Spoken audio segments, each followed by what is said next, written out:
had left Islam to become followers of Jesus Christ.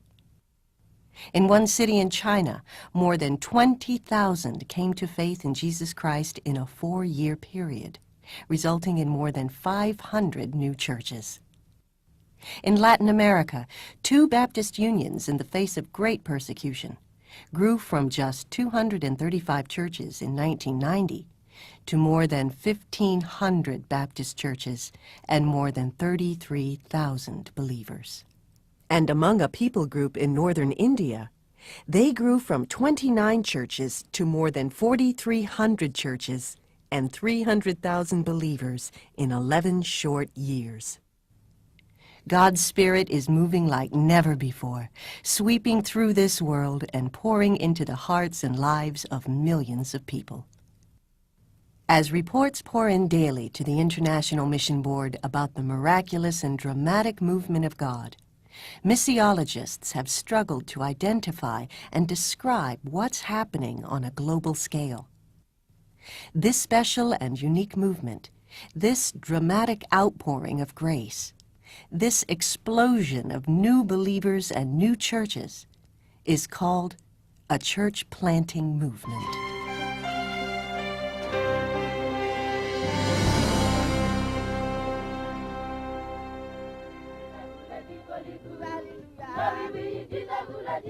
The International Mission Board has embraced church planting movements as being something of God. In the past, as we sent out missionaries, we encouraged each one of them to be involved in evangelism that results in churches. What we found was that even our best church planting efforts weren't even keeping up with population growth rates around the world. But when we go and see these church planting movements, they're not only rapidly growing across the city or across a people group, they're actually outstripping the population growth rate of that people, or that city, or that country.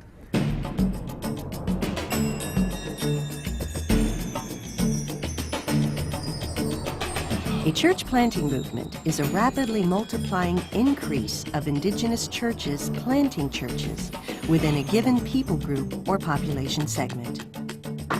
It is rapid, with dramatic increases in church starts. It is multiplication growth, not just incremental growth. 2 churches become 4, which become 8, which become 16, and so on. This kind of growth is only possible when church members, rather than missionaries or clergy, take the lead in planting new churches. And it is indigenous.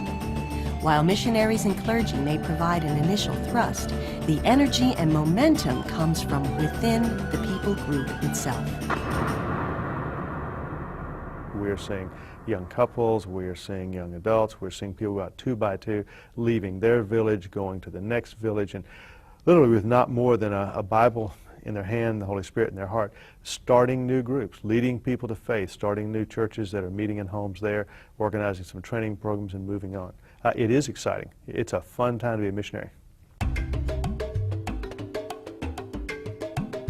There are church planting movements all around our world today, in Asia, Africa, Europe, and Latin America. Cambodia is a site of a church planting movement. Once home to a proud and powerful dynasty, Cambodia's recent history is a tragic story of genocide and unprecedented human suffering. A victim of the Vietnam conflict, Cambodia emerged from that war with the Maoist dictator Pol Pot, who drove the country to complete ruin. From 1975 to 1979, more than 3.3 million of Cambodia's people simply vanished, many the victims of executions, disease, and starvation. During this time, missionaries were expelled and many Christians were persecuted and murdered. By 1990, it was estimated that the Christian population had dwindled to no more than 600 believers. And yet, it was in this fullness of time that God chose to pour out His Spirit among the Khmer people of Cambodia. A young Southern Baptist strategy coordinator named Bruce Carlton emerged from language training in 1991. He and his wife Gloria began their work among the Khmer. Instead of planting a church themselves, they drew together 6 Cambodian believers who were mentored, instructed, and instilled with a vision to reach their nation for Christ. They planted 6 churches. In 1993, it grew to 10 churches. In 1994, it doubled to 20. In 1995, there were 43 churches. In 1996, 78. In 1997, 123. By 2000, 9 years after the first churches had been planted, Baptists counted more than 220 churches and 28,000 believers. To me, it's like being in the middle of the book of Acts. Christians are going and they're preaching the gospel, they're planting house churches, they're coming up against persecution, there are signs and wonders that are happening, and the church is spreading in places where it had never spread before.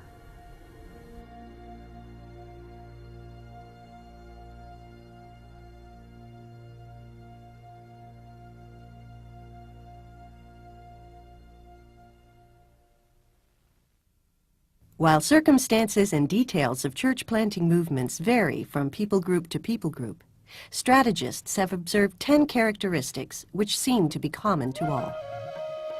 The first is prayer. The second is abundant gospel sowing. Another vital characteristic is intentional church planting. Another is a recognition of the Bible as the guiding authority for doctrine, church polity, and life itself.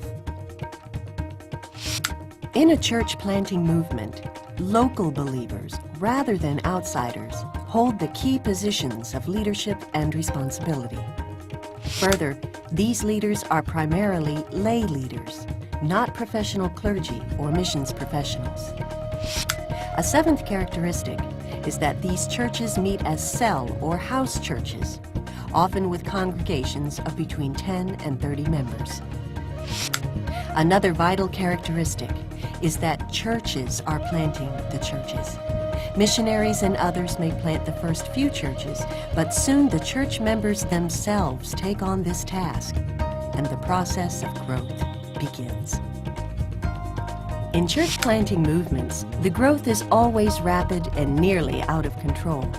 Missionaries and church leaders often struggle to keep up with the rapid growth and changes in a church planting movement. Finally, these churches exhibit characteristics of worship, evangelism and outreach, education and discipleship, ministry, and fellowship. Church planting movements are also vulnerable, especially to outside influences. Missionaries are finding that they must go to great lengths not to introduce anything into a movement that cannot be replicated by the people themselves. This is especially true when it comes to things like new church buildings and financial support. If they decide to build their own building, this is fine, this is good. Let them do it. It may serve a great purpose. The important thing is, though, that they decide when they're going to do it, and that the missionaries or outsiders not come in and say, you need a building. We're going to build a building for you. It means that you are helping to facilitate a local person to begin that church, and to begin it in such a way that it can be multiplied dependent entirely just on local resources and not on outside resources.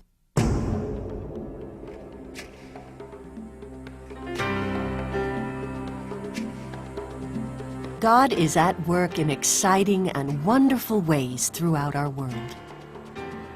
Church planting movements are among the most dramatic and awesome expressions of God's great outpouring in these final days. For this reason, the overseas leadership of the International Mission Board are directing their strategy and resources to support and encourage these movements worldwide. This focus on church planting movements worldwide has necessitated a shift in some fields away from some traditional forms of missionary work to methods which more directly support this movement. Missionaries often find themselves in more transitory roles as they catalyze a movement and then leave to begin a work elsewhere. Nevertheless, there is joy at being able to ride the crest of the wave of God's great movement in these days. We talk about being on mission with God, and for us, that's not rhetoric. That's a humble admission that it's His mission. It's His mandate to reach the whole world. We are simply joyful and grateful participants. You know, it's hard to explain, but there's nothing like being in the middle of seeing rapid church growth and seeing God's Spirit move throughout a people. In this new role, we have the opportunity to see God at work multiplying the number of people who are coming to know Him and are being brought up. The kingdom of God is expanding, and we're having a chance to see it. Sometimes even be a part of it. Help bring that thing into being.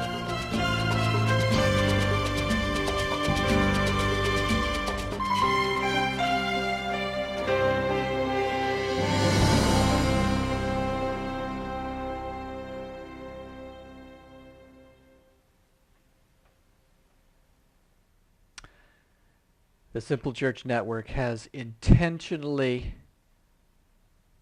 built in these 10 characteristics. So let's take a 10-minute break here. Try to talk about what the 10 characteristics were and what you noticed in terms of the similarities of those characteristics and what you have learned about the Simple Church Network. And then if you have a couple extra minutes, wrestle with this question. What is the difference between a mission that is well organized and an organization that just has a mission? All right, take about 10 minutes. See you in a few.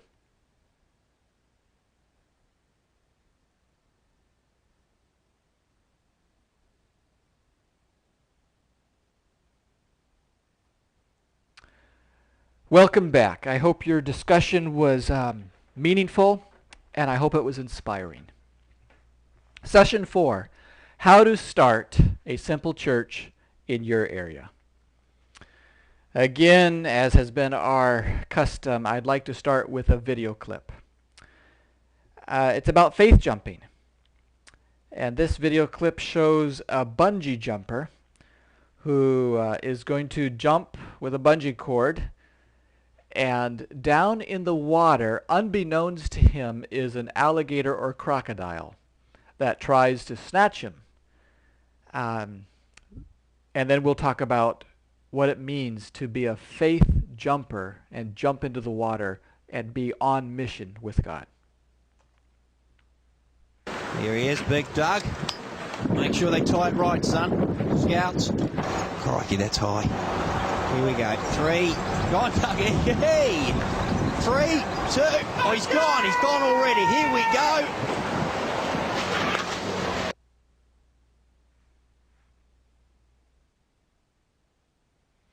Now, just in case you're wondering, I have slowed that video down, and the alligator or crocodile did not get him. Take 5 minutes in your group, put this video on pause, and share a time when God confirmed your step of faith. And then, if you are willing, talk a little bit about where do you see God inviting you to join Him in His next work, which is always a step of faith. Henry Blackaby, in his workbook that I talked about earlier, Experiencing God, says, you cannot stay where you are and go with God at the same time. All right, see you back in about 5 minutes.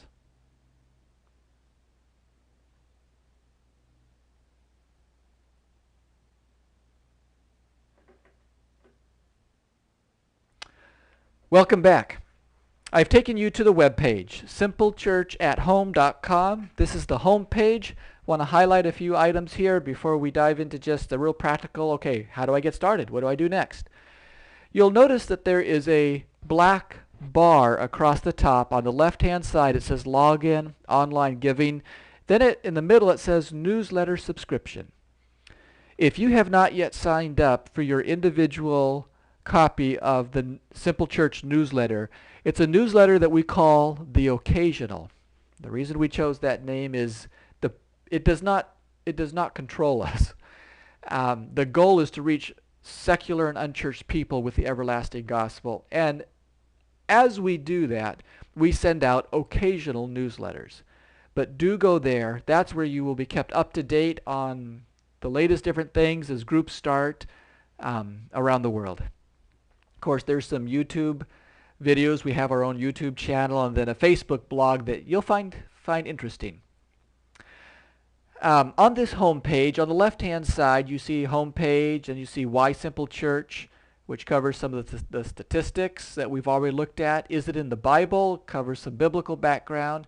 Inside Video Story, that's the story we started with. Frequently asked questions. We haven't delved into that, so you'll need to delve into that on your own.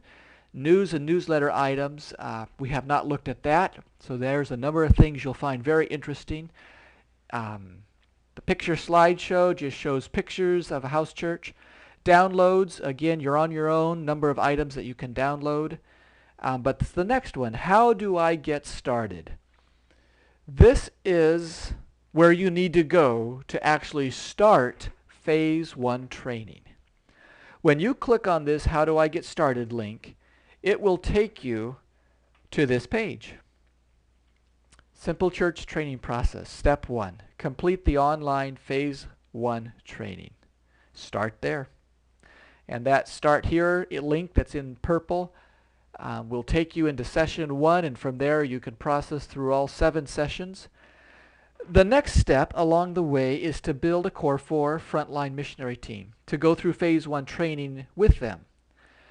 Yes, it might be a second time for you, or you may get into the first or second session and then say, hey, I'm going to invite some friends, and you start over. The goal is to build a team.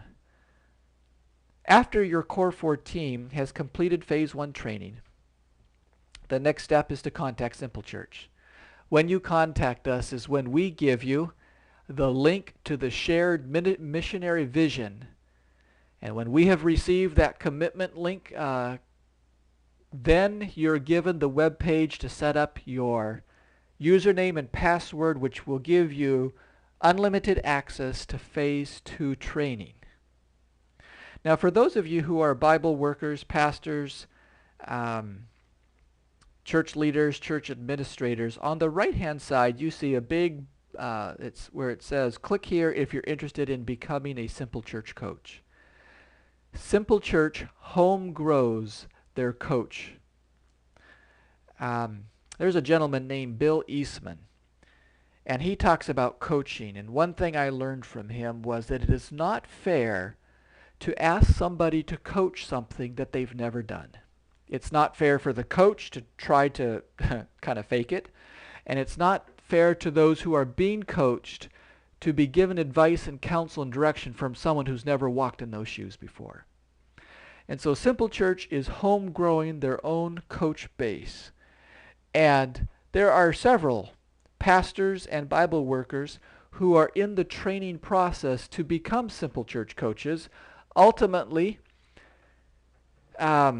different conferences, different churches in different fields are starting to say, let's see, who is somebody that can do what you're doing but in our neck of the woods? It is at that point that will be key for pastors who are interested to transition into becoming a network coach. Of course, pastors during the process have got to keep regular conventional church going. So I actually coach them and mentor them, and together we coach the simple churches that they're inviting people from their congregation to start. And then once they actually transition into a network coach somewhere, that is when, like myself, my wife and I started Simple Church as lay people. I had transitioned into teaching, and my wife and I said, okay, how do we be missionaries in a Western culture that is unchurched and secular? So this whole network started, and the house churches are all led by lay people. So one of the first things that a coach will need to do to get their final coaching certificate, if you want to say, is to actually, as a layperson, raise up a simple church. So contact me. There's some information when you click on that button where it says click here. There are the first 3 steps outlined in terms of how to begin doing that in a conventional church process.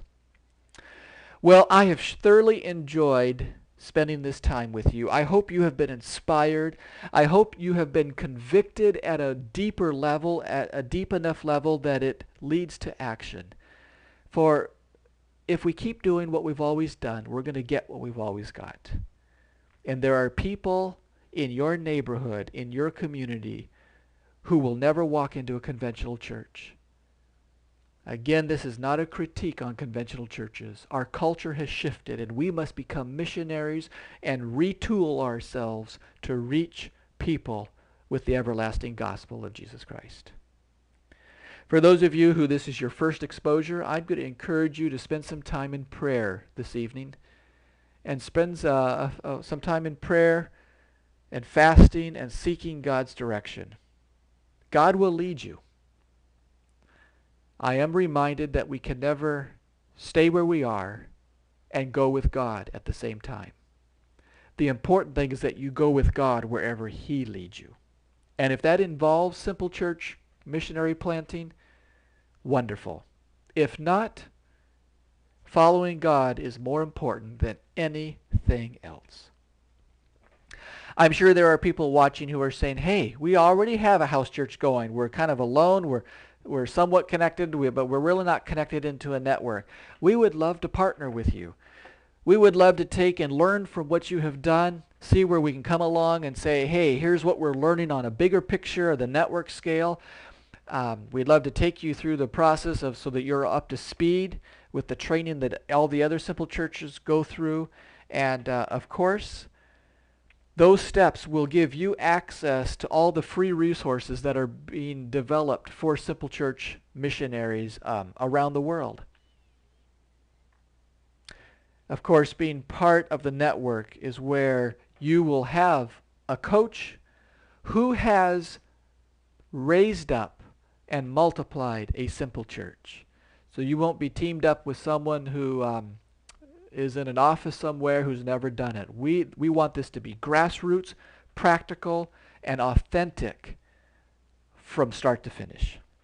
For those of you who are pastors, Bible workers, seminary students, give me a call and let's start the coaching process if that is something that's interested you. And of course, church administrators, church leaders, thank you for your patience. I trust that this presentation has been well worth your time. I know that you have a number of questions now. That is normal, as I have worked with church administrators across North America and around the world now. So please, give me a call and let's connect up and start the dialogue together. I want to wrap up with one last video clip.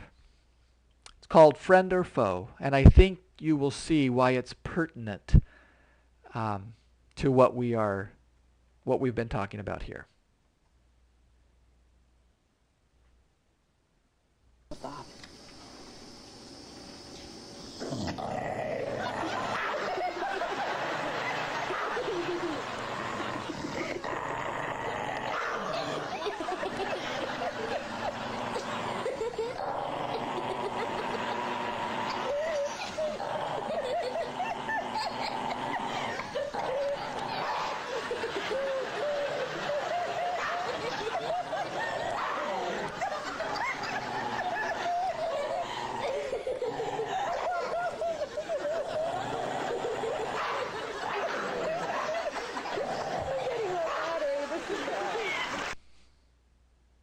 Isn't that great?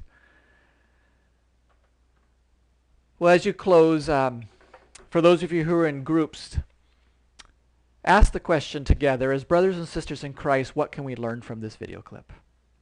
May I suggest, I don't care what model you use, house church, conventional church, small group, cell group, it doesn't matter. We're all working towards common goals, and that is seeing more people in the kingdom. But I would ask one thing, that you take a serious evaluation of whatever model you are currently involved in and ask stewardship questions. Is it truly being effective and efficient in joining with God and seeing kingdom growth happen from it? If it's not, I want to invite you, consider becoming a Core 4 Simple Church missionary. It's hard work, but it will be some of the most amazing, fulfilling, and meaningful work you will have ever done in your entire life. I guarantee that. Well, close your group with prayer. I've remembered here, updated versions of this presentation may be downloaded from the web pages listed there. Do notice that it does not include www. If you put that into this web address, it will not work. It has to be typed in just like it is. And visit us. Don't forget to visit us, the simplechurchathome.com webpage. Again, thank you for watching this videocast, and may God bless you as you explore the possibilities of becoming a Simple Church missionary.